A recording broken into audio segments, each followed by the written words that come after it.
Si la réunion de mercredi à Minsk représente un nouvel espoir de paix, on semblait toutefois encore loin ce dimanche d'un accord politique, selon des responsables proches des négociations. Européens et Américains s'efforçaient pour leur part de gommer leur division sur la stratégie à adopter sur le dossier ukrainien. Il y a un point sur lequel nous sommes tous d'accord, c'est que la voie diplomatique doit être la seule solution au conflit, souligne la chef de la diplomatie européenne, Federica Mogherini. Je pense que les discussions de mercredi sont une excellente opportunité pour commencer enfin à mettre en œuvre les accords de Minsk. De son côté, le chef de la diplomatie russe, Sergueï Lavrov, a dit espérer que des décisions importantes seraient prises mercredi à Minsk. Mais ses propos ont laissé transparaître des négociations complexes.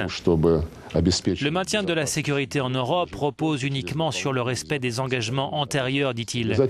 Cela signifie la nécessité d'assurer une sécurité équilibrée et indivisible, c'est-à-dire que la sécurité des uns ne doit pas se faire au détriment des autres.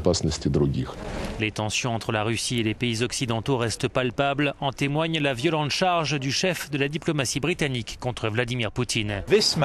Cet homme a envoyé des troupes franchir une frontière internationale et occuper le territoire d'un autre pays, agissant au XXIe siècle comme un tyran du milieu du XXe.